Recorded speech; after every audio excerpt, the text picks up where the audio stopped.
प्यारे दोस्तों नमस्ते। आइए आज हम सुनते हैं करवा चौथ की कहानी। हिंदू धर्मों के अनुसार करवा चौथ का व्रत सुहागन महिलाएं अपने पति की लंबी उम्र के लिए यह व्रत करती हैं। करवा चौथ के दिन महिलाएं निर्जला व्रत रखती हैं और चांद को देखकर ही अपना उपवास तोड़ती हैं। करवा चौथ के व्रत से जुड़ी एक पौराणिक कथा मैं आपको सुनाने जा रही हूँ। प्राचीन समय की बात है। किसी गांव में एक मदन नाम का सेठ रहता था। उसके 7 पुत्र एक पुत्री थी। पुत्री का नाम सुहानी था। सुहानी 7 भाइयों की एक बहन थी और 7 भाई भी अपनी बहन सुहानी को बहुत प्यार किया करते थे और सभी भाई सुहानी को खुश करने में नए नए उपाय करते रहते थे। एक दिन सुहानी ने बोला, मेरा अमरूद खाने का मन है, मेरे लिए अमरूद कौन लाएगा?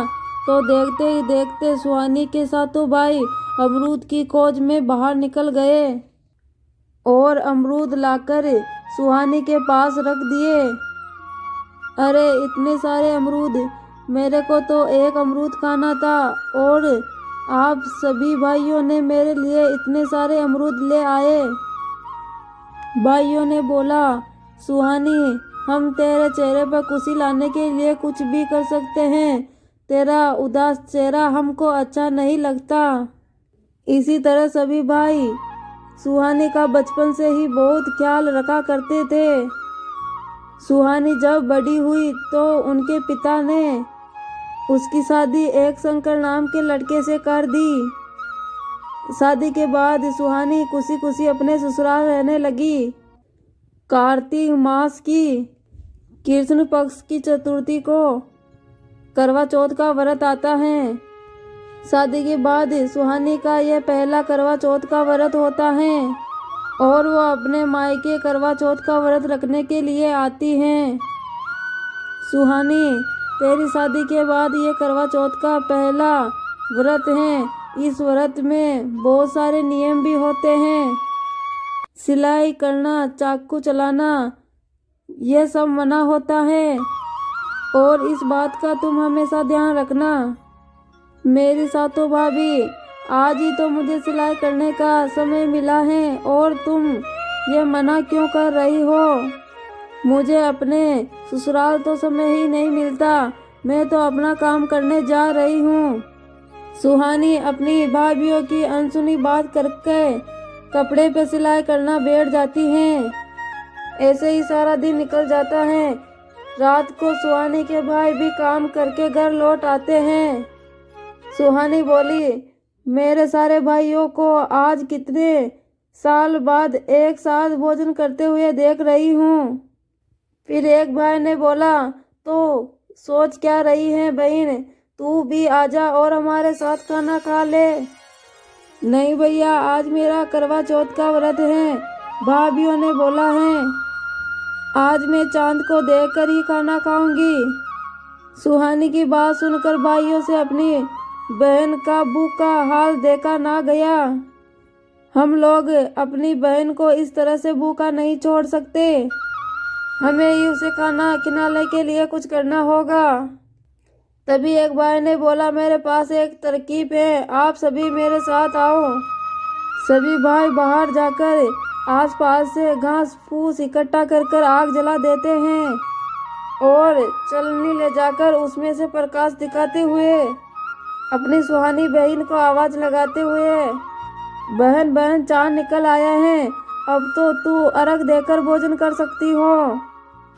क्या चांद निकल आया? आओ आओ भाभीओ, आप सब भी अर्घ देकर भोजन कर लो।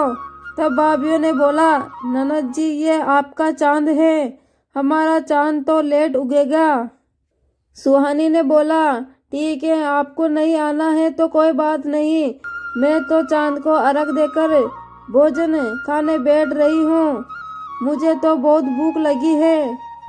सुहानी अपने भाइयों के बहकावे में आकर चांद को अर्घ देकर अपने भाइयों के साथ खाना खाने बैठ जाती हैं। तो पहले निवाले में बाल आ जाता है और दूसरे निवाले में कंकड़ और तीसरे निवाले में ससुराल से संदेशा आ जाता है। तभी सुहानी भोजन से उठ जाती हैं। तब भाइयों ने बोलते हैं, सुहानी क्या हुआ? सुहानी ने बोला, भाइयों पहले निवाले में बाल आ गया, दूसरे निवाले में कंकड़, और अब तीसरा निवाले खाने की इच्छा ही नहीं हो रही। तभी सुहानी के ससुराल से कोई व्यक्ति आ जाता है। तभी वो आकर उसके भाइयों के पास बोलता है कि शंकर भैया की तबीयत खराब हो गई है, सुहानी भाभी को वहाँ जल्दी बुलाया है। क्या दामाद जी की तबीयत खराब हो गई? तभी भाभियों ने बोला, मैं तभी बोल रही थी सुहानी कि अपने करवा चौथ का व्रत खंडित मत कर, अपने भाइयों की बात में मत आओ, लेकिन तुमने हमारी एक ना सुनी। अरे अब बस भी करो, इसकी हालत तो देखो, इसे अपने ससुराल तो पहुंचने दो, पता नहीं दामाद जी को क्या हो गया। सुहानी रोती रोती अपने ससुराल चली जाती हैं। जब वो अपने ससुराल पहुंचती हैं तो वहां देखती हैं कि उसका पति पूरी तरह से पत्थर बना हुआ होता है। सुहानी ने जितनी सिलाई उस कपड़े पर लगाई थी, उतनी सिलाई की सुई उसके पति के ऊपर चुभी हुई थी। हे माता करवा चौथ, मेरे से भूल हो गई, मैंने अपनी भाभियों की बात नहीं मानी और मैं अपने भाइयों की बातों में आ गई, मुझे क्षमा कर दो माँ। स्वामी जी, मैं आपको कुछ होने नहीं दूंगी, मेरी गलती की सजा आपको नहीं मिलेगी, मैं आपको ठीक करूंगी, ये मेरा वादा है। तभी भाइयों ने बोला, सुहानी इन सब बातों का कारण हम ही हैं और तुम ये काम कैसे करोगी? सुहानी ने बोला, मुझे अपनी माँ करवा चौथ पे बहुत विश्वास है, वो मेरी ये बात जरूर ही सुनेगी और मेरे पति को ठीक कर देगी। करवा चौथ माता तो ममता की माँ है, इसलिए वो माँ मेरा साथ जरूर देगी। सुहानी के भाई सुहानी को आशीर्वाद देकर वहाँ से अपने घर लौट आते हैं। सुहानी को अपनी गलती का एहसास होती है और वो रोज उस सुइयों को एक एक करके अपने पति के शरीर से निकालती है। इसी तरह पूरा साल निकल जाता है और फिर अगले साल करवा चौथ का व्रत आता है। सुहानी फिर रीति रिवाज के साथ करवा चौथ का व्रत रखती है। जब सुहानी अपने पति का सिर अपने गोदे पर रखकर उनकी सुइयां निकालने लगती हैं, तभी बाहर करवा बेचने वाला आता है। लगता है कोई करवा बेचने वाला आया है। गोली, तुम इनका ध्यान रखना, मैं बाहर से करवा खरीद कर लाती हूँ। सुहानी बाहर करवा खरीदने चली जाती है। गोली शंकर के सिर को गोद में लेकर बैठ जाती है, लेकिन वो अपने मन में कपट कर लेती हैं। कुछ ही सुइयां शेष रह गई हैं, इन्हें मैं निकाल देती हूँ। जैसे ही नौकरानी गोली आखिरी सुई निकालती है, शंकर को होश आ जाता है और वो गोली को सुहानी समझ लेता है और सुहानी को गोली समझ लेता है। इस तरह जो सुहानी थी वो तो गोली बन गई और जो गोली थी वो सुहानी बन गई। पर सुहानी चुप रहती है। उस समय वो अपने पति को कुछ नहीं कहती। माता, मेरे पति ठीक हो गए, मुझे अब कुछ और नहीं चाहिए। कोई बात नहीं, यदि वो मुझको भूल गए तो एक दिन इनको सब कुछ याद आ जाएगा। इस समय मैं इनको इस बारे में बताऊंगी तो ये बीमार हो जाएंगे, मुझे चुप रहना ही सही है। इस तरह सुहानी नौकरानी बनकर गोली की जगह वहाँ रहने लगी और गोली सुहानी बनकर एक दिन शंकर को किसी कारण बाहर जाना पड़ता है।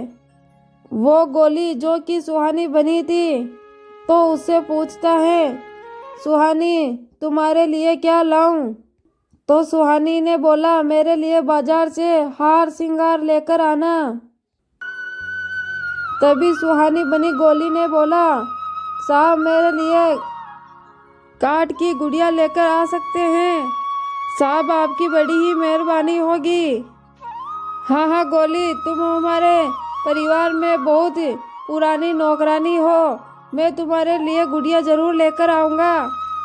इस तरह शंकर घर से बाहर जाता है तो नौकरानी के लिए गुड़िया और हार श्रृंगार लेकर आ जाता है और दोनों को दे देता है। इस तरह जो सुहानी गोली बनी हुई होती है वो रोज अपने कमरे में गार्ड की गुड़िया से बातें करती रहती। जो सुहानी थी वो तो गोली बन गई और जो गोली थी वो सुहानी बन गई। यह बात शंकर सुन लेता है और शंकर बोला, गोली तुम ये रोज क्या बोलती रहती हो? गोली ने बोला, नहीं साहब, बस मैं तो ऐसे ही बोलती रहती हूँ। तो शंकर ने बोला, यदि गोली तुम मुझे सच नहीं बताओगी तो तुम्हें पता है मेरी तलवार की धान तुम जानती हो। नहीं नहीं साहब, आप क्रोधित मत होइए, क्रोध में आना आपकी सेहत के लिए हानिकारक है। मैं आपको सब कुछ सच सच बता रही हूँ।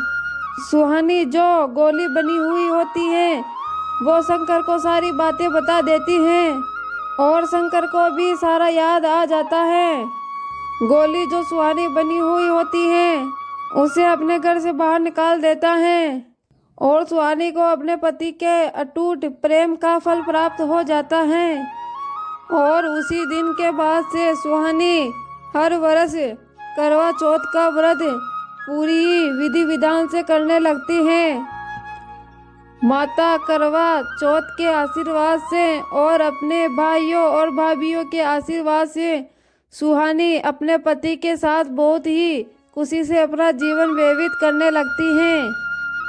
प्यारे दोस्तों, ये थी करवा चौथ की कहानी। तो कहानी को लाइक, शेयर, कमेंट और अपने YouTube चैनल को सब्सक्राइब जरूर करें। धन्यवाद।